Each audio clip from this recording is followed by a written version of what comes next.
हमारे और आपके बीच में ये दरिया और पुल है। या तो इस तरफ आ जाएं या हमें उस तरफ आने दें।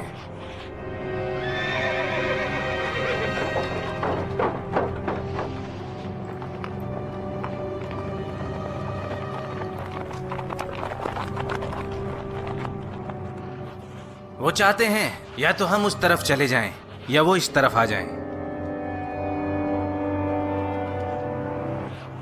उनको बोलो आने को। हम मौत को गले लगाने से नहीं डरते, हम उस तरफ जाएंगे। आप दोबारा गौर करें अबू उबैद, ये ठीक नहीं है। या अबू उबैद, वो अपनी चालाकी और धोखेबाजी के लिए जाने जाते हैं। अगर हमारी फौजों ने पुल पार करने की कोशिश की तो वो इंतजार नहीं करेंगे, वो हम पर दरमियान में ही हमला कर देंगे। क्या हुआ है तुम्हें? क्या तुम डरते हो?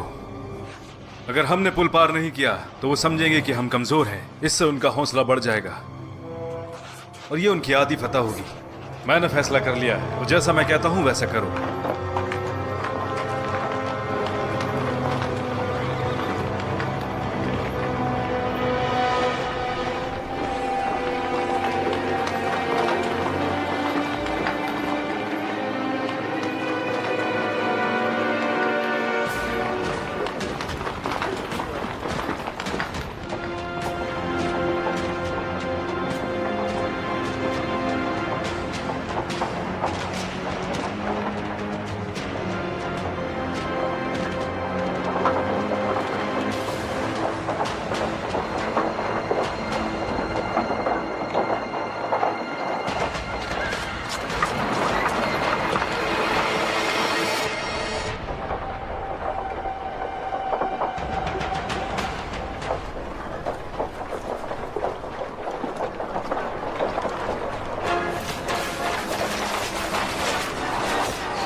ए लोगो, हम तुम्हारी हिफाजत के लिए यहाँ खड़े हैं, तो जल्द से जल्द वापस आने की कोशिश करें।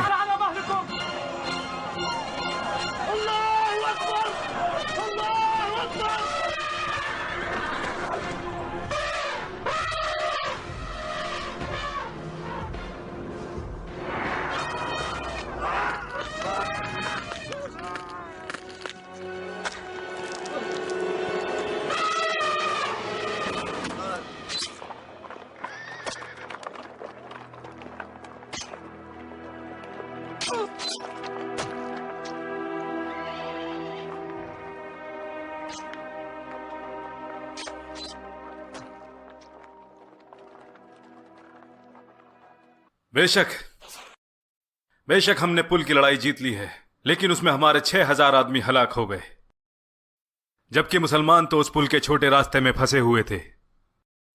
तो फिर क्या होगा कि अगर हम उनसे खुले मैदान में जंग करेंगे, या उन्होंने पुल के इस तरफ आने से इनकार कर दिया होता, तो क्या होता उसके बाद? और क्यों हमारे सिपह सालार बामन इतने बड़ी फौज लेकर अलमदाइन से वापस आ गए, जबकि हम मुसलमानों का पीछा करके, जो कि कमजोर हो गए थे, वहीं के वहीं खत्म कर सकते थे। इन्होंने छोटी टुकड़ी को उनका पीछा करने के लिए भेजा, जाबान और मर्दान शाह के साथ। फतह दिलाने के लिए वो बहुत कम थे और शहादत के लिए बहुत ज्यादा। और ये रहा उसका नतीजा कि हमारी फतह भी शिकस्त में बदल गई, क्योंकि इसमें हमने अपने 2 बड़े सिपह सालार खो दिए, जबान और मर्दान शाह। और यह सब इसलिए हुआ क्योंकि बहमन ने अपनी बड़ी फौज को वापस बुला लिया और हमें इस बड़ी जीत से महरूम कर दिया। मैंने सोचा था कि मुसलमान जंग में शिकस्त के बाद इस लायक नहीं बचे होंगे कि जबान और मर्दान शाह की फौज का सामना कर सकें। और अब यकीन हो चला है कि हालातों का सही जायजा नहीं लिया। आप हकीकत क्यों नहीं बताना चाहते सिपा सालार? क्यों नहीं बताते कि वजीर अल-कायदा रुस्तम ने खत लिखकर आपको वापस बुलाने का फरमान दिया?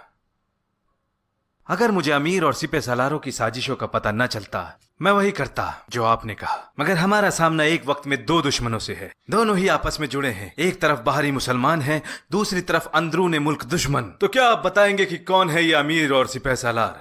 तो आप उनका नाम क्यों नहीं बताते ताकि हम उन्हें हिरासत में लेकर कत्ल कर दें? और यह आपका मतलब मुझसे है? आप मुझसे ज्यादा शहजादी के वफादार नहीं हैं। अगर आपके पास कोई भी दलाइल है कि मैं गद्दार हूं तो सबूत पेश करें, या फिर मैं खुद को मलिका के सुपुर्द करता हूं। बस बहुत हो चुका। आप लोगों के ये इख्तिलाफ हमारे मुल्क के लिए खतरा बन गए हैं। मैंने आप दोनों में अपना यकीन दिखाया, तो जान लो मैं आप दोनों में से किसी की तरफदारी नहीं करूंगी, चाहे आप दोनों आखिर तक कितनी ही कोशिश क्यों ना कर लें। अगर ये सब खत्म नहीं हुआ तो मैं खुद इस तख्त को छोड़ दूंगी, फिर आप लोग जैसा चाहो वैसा करते रहना। मैं इस मुल्क के हालातों का जिम्मेदार किसी को नहीं ठहराना चाहती।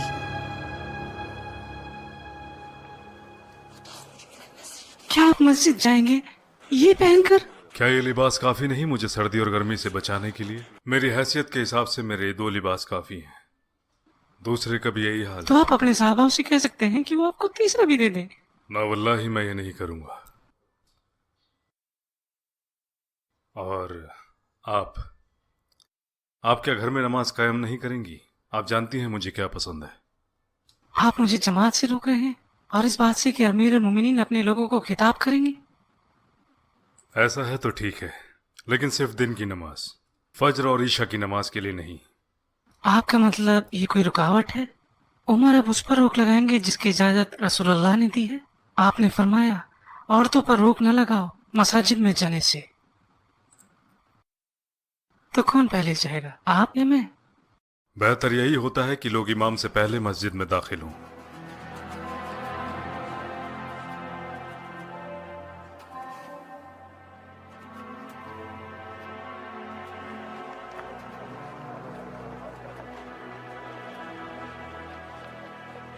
या अमीरुल मोमिनीन, लोग ज्यादा दहेज मांग रहे हैं और हम शादी नहीं कर पा रहे, क्या आप कुछ करेंगे? ऐ लोगों, कुछ लोगों ने मुझसे शिकायत की है कि लोग ज्यादा जहेज मांग रहे हैं। इससे लोगों को शादी करने में दिक्कत पेश आ रही है, खासकर जवान लोगों को। लोगों को इससे ज्यादा नहीं मांगना चाहिए, जो मुझे लगता है 400 दरहम। चाहे उनमें तुम्हारे किसी सरदार की बेटी ही क्यों ना हो, जो कोई भी ज्यादा मांगेगा मैं उससे लेकर बैतुल माल में जमा कर दूंगा। क्या ये क्या कहा? ये आपके हाथ में नहीं है या अमीरुल मोमिनीन। क्यों नहीं? क्योंकि अल्लाह ताला फरमाता है कि आप पहली बीवी के बदले दूसरी बीवी लाना चाहते हो, और जो माल आपने पहली बीवी को दिया है, चाहे उसकी कीमत कितनी ही क्यों ना हो, उससे वापस नहीं ले सकते। तो क्या आप वो माल वापस ले लेंगे ये सोचकर कि उससे नाइंसाफी बढ़ेगी और अजाब आएगा? तो आप भला कैसे धमकी दे सकते हैं कि जो भी ज्यादा माल है वो आप लेकर बैतुल माल में जमा करा देंगे? इस मामले में औरत सही है और यह आदमी गलत। अल्लाह मुझे माफ करे। हर किसी को मामलात की जानकारी है। ऐ लोगो, मैं अपने कहे अल्फाज वापस लेता हूं। जो कोई भी अपनी खुशी से जो कुछ देना चाहता है वो ऐसा कर सकता है, लेकिन जो कोई भी इन नौजवानों की मदद के लिए आगे आएगा अल्लाह भी उनकी ऐसी मदद करेगा इंशाअल्लाह। वो अब्दुल्ला इब्न जैद हैं, इराक में अबू वाइदा के साथी। क्या खबर लाए हो अब्दुल्ला? जो खबर मैं लाया हूं या अमीरुल मोमिनीन, नमाज के बाद बताएंगे इंशाअल्लाह।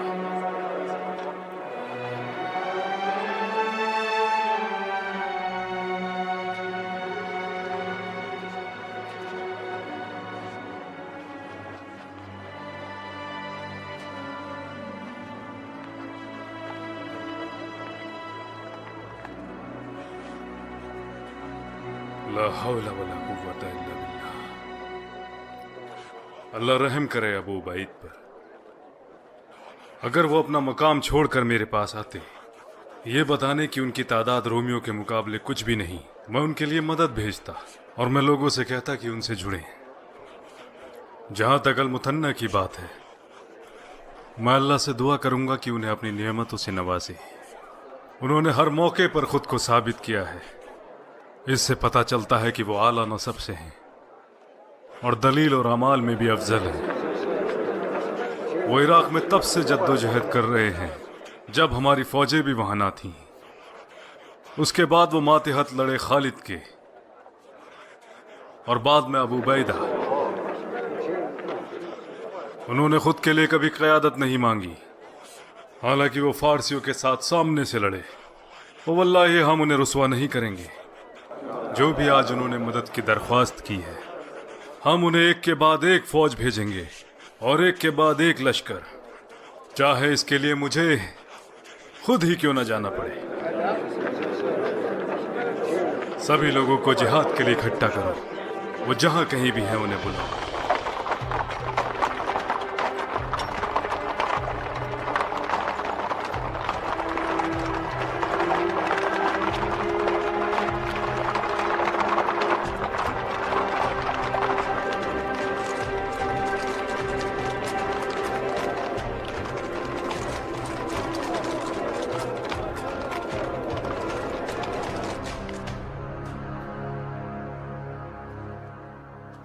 हमने सोचा था कि हम 10 साल तक इस मुल्क की बागडोर संभालेंगे, लेकिन फिर हमने खुसरो परवेज के बेटे को ढूंढने की कोशिश की जो कहीं खो गए थे। फिर हमें मालूम हुआ कि बाकी बचे लोगों में से खुसरो परवेज का पोता यज़्दगर्द भी है, शहरयार का बेटा, जिनका कत्ल उनके भाई शरुवे ने किया था। उनकी मां उन्हें लेकर कहीं चली गई और अपने खानदान के पास इस तखर में कहीं छुपा दिया।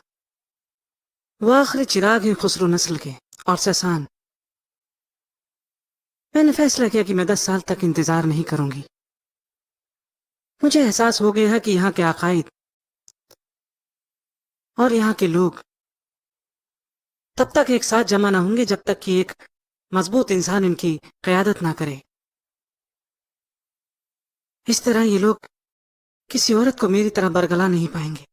अगर किसरा का तख्त उसको मिल जाता है जिस पर वाकई उसका हक है, तो इन अलकायद को तख्त हथियाने की कोई उम्मीद बाकी न रहेगी और फिर ये अपने कामों को सही अंजाम देंगे। जंग और जंग के अलावा कुछ भी नहीं।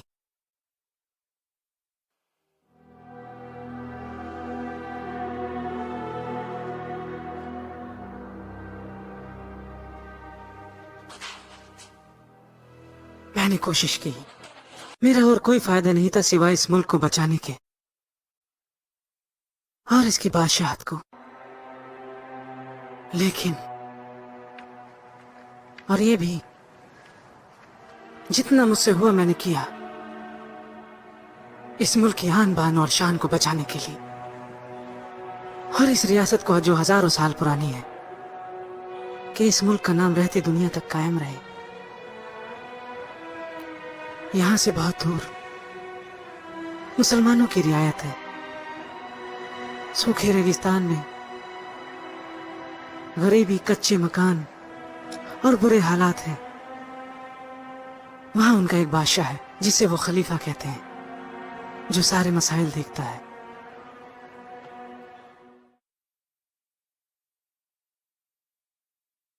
मुझे कहने में कोई गुरेज नहीं कि उसने हमें शिकस्त दी। यही सही होगा कि मैं यहां से इस्तीफा देकर अपने ही ख्यालों में खो जाऊं। काश मैं उस इंसान को एक बार देख पाती जिसने मुझे शिकस्त दी, ये जानने के लिए कि वो किस तरीके का इंसान है, ये जानने के लिए कि उनकी जीत उनके सिपाहियों की वजह से हुई या उनके सिपाही उनकी वजह से जीते। यह जीत का सेहरा दोनों पर है।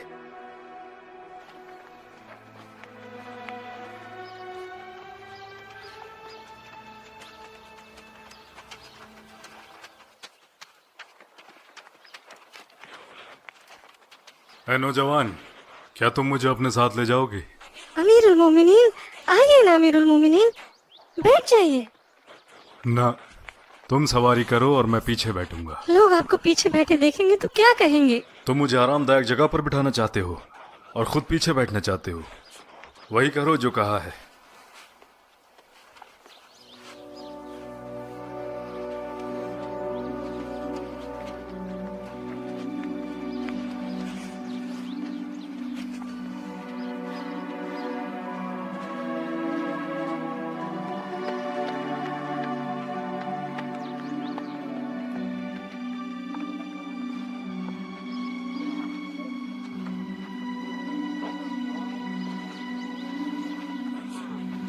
बस रुक जाओ,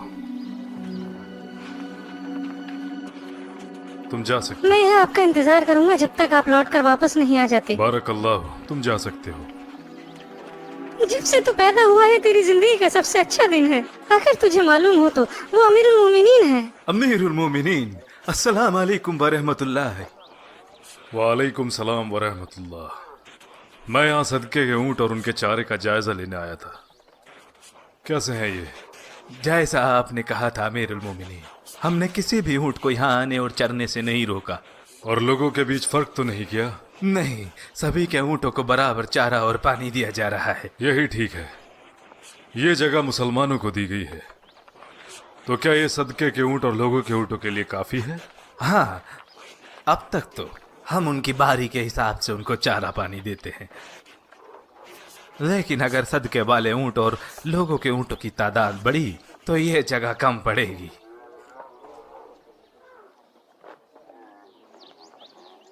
वो किसकी जमीन है? वो बिलाल इब्न अल हारिथ की है। उस वक्त उनको अता की थी रसूल अल्लाह ने। इस जगह पर कोई पेड़ या खेती क्यों नहीं करता? ये बड़ी जगह है, बिलाल इसका कुछ हिस्सा इस्तेमाल में लाए, बाकी ऐसे ही छोड़ा है। वो इतनी बड़ी जगह की देखभाल नहीं कर पाते। जब वो कहीं मिल जाए तो उनसे कहो मुझसे आकर मिले।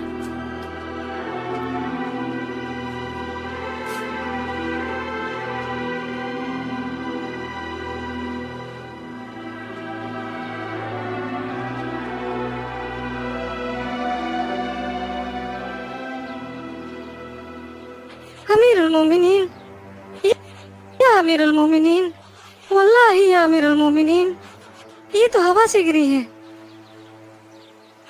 ना तो मैंने हाथ से तोड़ी है ना पत्थर मारकर। वल्लाह। तुमने मुझसे झूठ नहीं कहा। क्या नाम है? सिनान इब्न सलामा अल हुदैली। या अमीरुल मोमिनीन, वो बच्चे आ जाएंगे और मुझसे खजूरें छीन लेंगे। वल्लाह। नहीं लेंगे। तुम मेरे साथ चलो, मैं तुम्हें घर तक छोड़ता हूँ।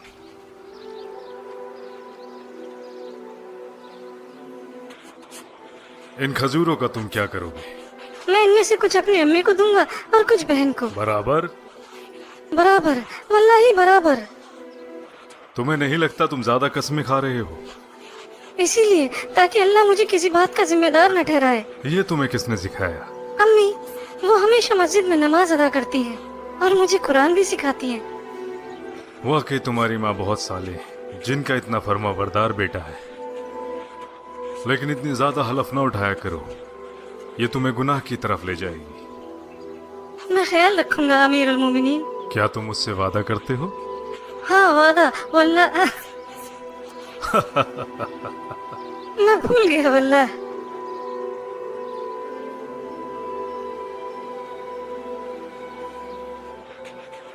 तुमने अब तक अपने अब्बा के बारे में नहीं बताया। वो इराक में है फौज के साथ। वाकई? कैसे अमीरुल मोमिनीन अपने अहकामात भूल गए? ये मेरे हिस्से से है अमीर अल मोमिनीन। तुम मुझे अपने हिस्से से दे रहे हो? ठीक है, एक ही लूंगा। अल्लाह उस घर में बरकत करे जिस घर में इंसान जिहाद पर है और इतनी सालिहा बीवी है और इतना मुबारक बेटा है, इंशाअल्लाह।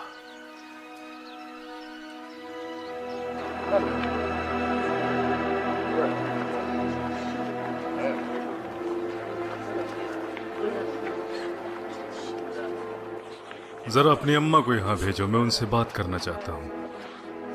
ठीक है। अम्मी, अम्मी। अमीर अल मोमिनीन, क्या मेरे बेटे ने कोई गलती की? नहीं, आपने बड़े अच्छे से परवरिश की है।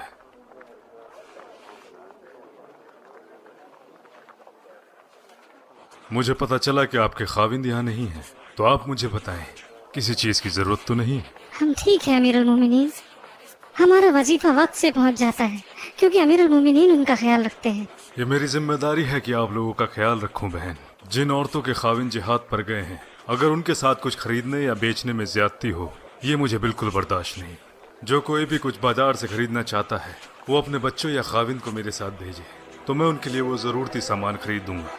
आपको कुछ चाहिए?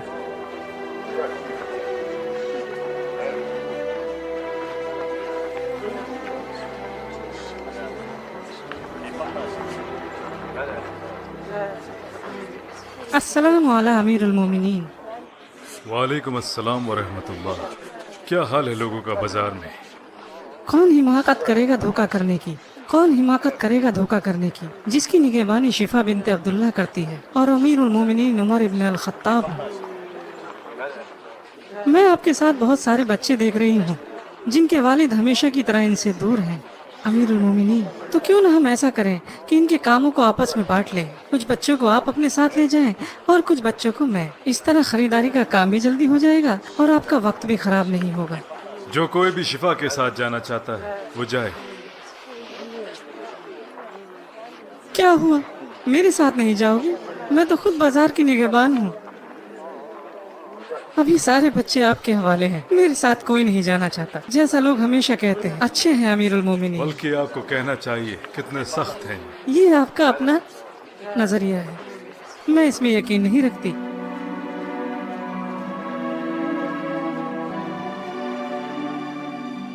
अस्सलाम वालेकुम वरहमतुल्लाह। आपने मुझे बुलाया या अमीरुल मोमिनीन? बैठ जाओ बिलाल, बैठ जाओ। मैं उस जमीन के टुकड़े के बारे में बात करना चाहता हूँ जो रसूलुल्लाह सल्लल्लाहु अलैहि वसल्लम ने आपको दी। क्या कहते हो? मैं क्या कहूँ? सही कहा, वो ज्यादा बड़ी है और मैं उसका ख्याल भी नहीं रख पा रहा। तो ठीक है, तुम जितने की देखभाल कर सकते हो उसे अपने पास रखो, और जिसके नहीं कर सकते उसे हमें वापस कर दो, ताकि हम उसे मुसलमानों में बराबर तकसीम कर दें। वल्लाही मैं बिल्कुल नहीं करूंगा, वो रसूल अल्लाह ने मुझे दी है। तुम तो जानते हो रसूल अल्लाह के पास जो भी अर्जी लेकर गया उसे मना नहीं करते थे। उन्होंने आपको इसीलिए दी क्योंकि आप उसकी देखभाल कर सके, और इससे तुम्हें और तुम्हारे लोगों और गरीब लोगों को भरपूर खाना मिल सके। यही मेरा मकसद है। ज़कात भी जरूरतमंद और गरीब लोगों के लिए जाती है। अगर आप उस जमीन की या टुकड़े की देखभाल नहीं कर सकते तो मकसद नाकामयाब हो गया। उससे ना तो आपको कोई कमाई हो रही है और ना दूसरों को कोई फायदा पहुंच रहा है। अगर मैंने कुछ गलत कहा तो मुझे सही करो। वल्लाही आपने सही बात कही, तो मैंने जो तुमसे कहा वही करो। बात खत्म।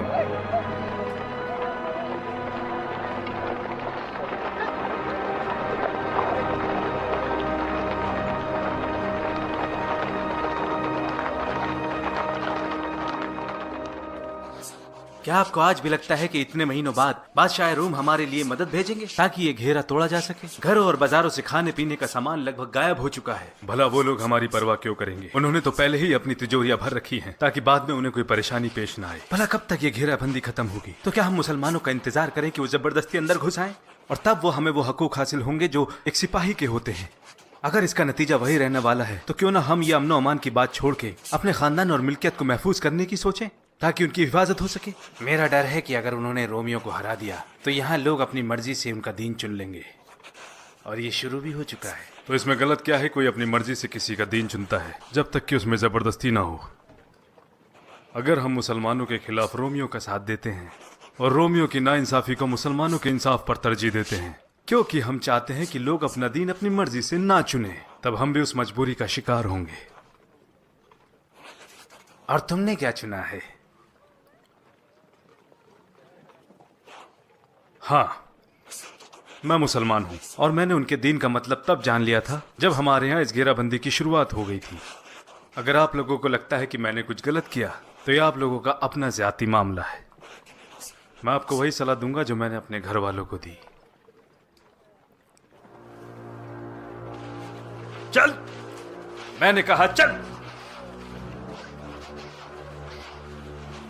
चल यहां से। मैंने कुछ नहीं किया, छोड़ दो मुझे, छोड़ दो मुझे, जाने दो मुझे, जाने दो।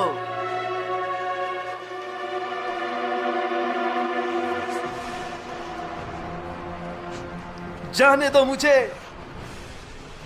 जाने दो।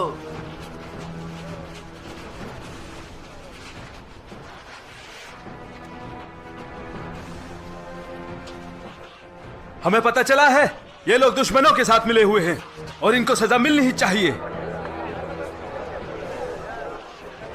और ये दोनों वही हैं जिन्होंने ये मंसूब किया, इन्हें मौत की सजा मिलेगी।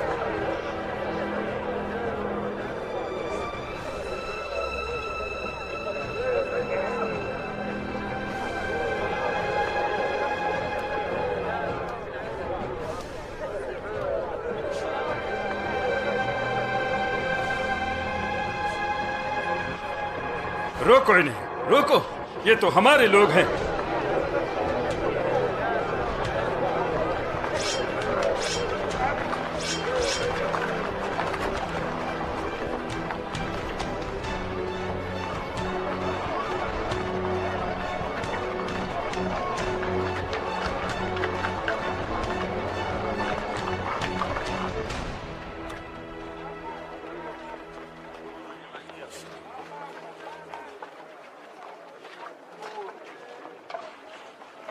या अमीरुल मोमिनीन, मैं आपसे कुछ मशवरा चाहती थी।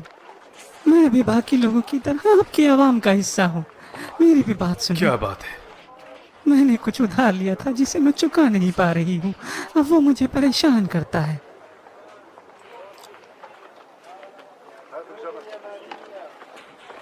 कितना लिया आपने?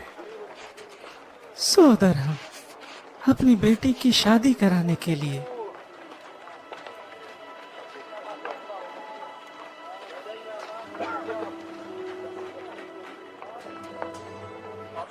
आपकी दरखास्त कबूल होगी इंशाअल्लाह। लेकिन एक बात पूछूं, आपको इस्लाम अपनाने से कौन रोक रहा है? सभी लोग तो इस्लाम में दाखिल हो चुके हैं। अब मैं बूढ़ी हो चली हूँ और मेरे पास थोड़ा ही वक्त बाकी बचा है जीने के लिए। जैसी आपकी मर्जी।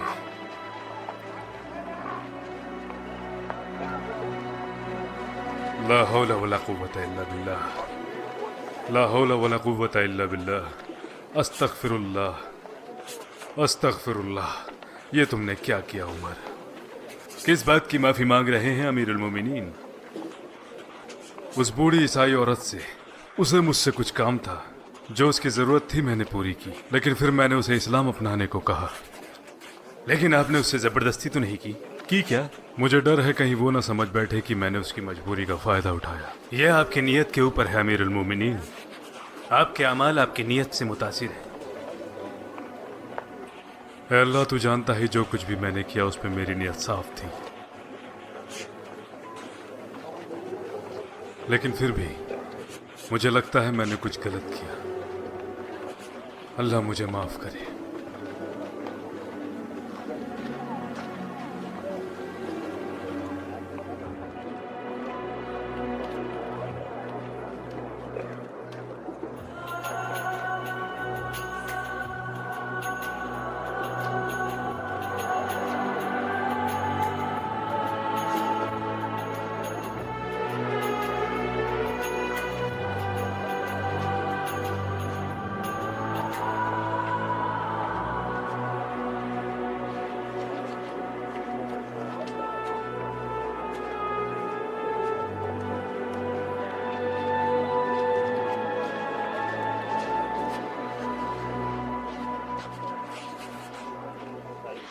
अपने दिल पर हाथ रखकर कहो कि तुम्हें मैं पसंद नहीं। बागों में बहार है, कलियों पे निखार है, कहो तुमको मुझसे प्यार है।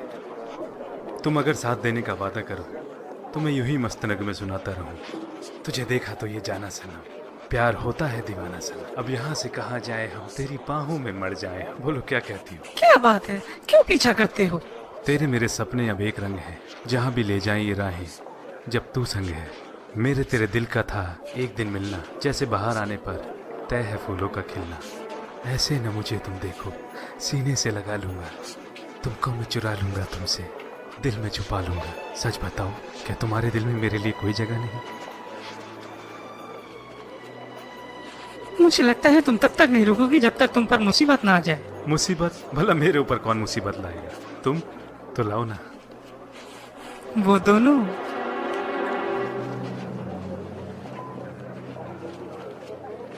मैंने तेरे लिए ही 7 रंग के सपने चुने। आप हुक्म करें, बाकी हम देख लेंगे। इसे बस हमारे रास्ते से हटा दो, नुकसान न पहुंचाना। बस बस मोहब्बत के दुश्मनों। लेकिन तुम लोग इतने चिकने कैसे हो? ओ हाँ, समझ गया। तुम लोग तो ये भी नहीं समझते कि हम वो हैं जो इश्क में फना हो जाएंगे। अभी बताता हूं तुझे कौन किसके इश्क में फना होता है। रुक जाओ। अगर किसी ने भी हमारे बादशाह को छूने की हिम्मत की तो अंजाम बुरा होगा। रियासत का बादशाह, आपकी खिदमत में हाजिर बादशाह यज़्द जर्द इब्न शहरियार इब्न खुसरो परवेज।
क्या तुम ये देख रहे हो?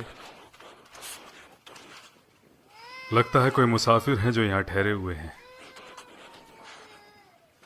चलो चलकर देखते हैं, अगर कोई जरूरत हो तो।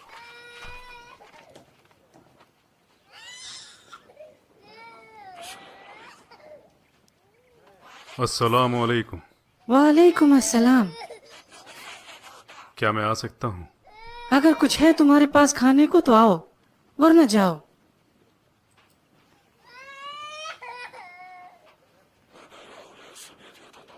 ये बच्चा क्यों रोए जा रहा है? भूख से। तो इस बर्तन में आप क्या पका रही हैं? इसमें पानी है जिसे मैं घुमा रही हूँ। वल्लाही मेरे और उमर के बीच अल्लाह ही फैसला करेगा। क्या कह रही हो? अल्लाह रहम करे। उमर को इस बारे में कैसे पता? उसने हमारी जिम्मेदारी ली है और हमसे बेखबर है। मदद जल्दी आएगी खातून। यही रुके जब तक कि मैं आपके लिए कुछ लेकर नहीं आता।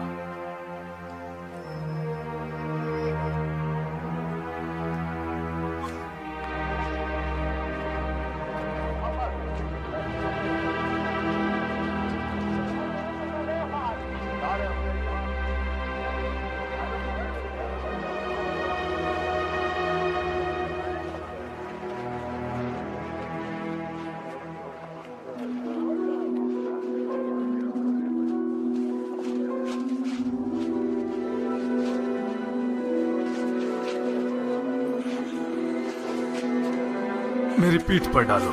मुझे उठाने दें। कयामत के रोज भी क्या मेरा वजन उठाओगे? लाओ इसे मेरे कंधे पर।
इस आटे को बर्तन में डालो और चलाओ।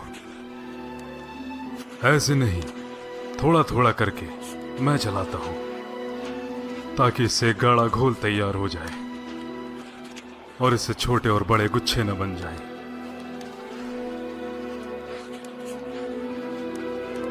इस तरह से इसे बनाया जाता है।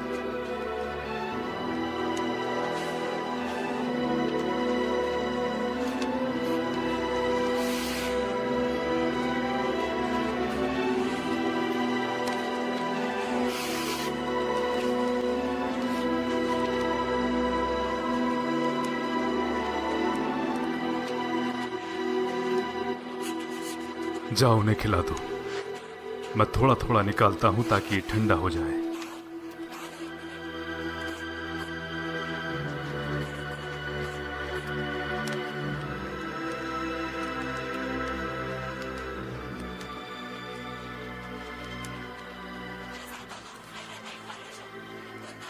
अल्लाह आपको खैर देने एक इंसान। अगर आप अमीरुल मोमिनीन की जगह होते तो कितना अच्छा होता। सही कहा तुमने।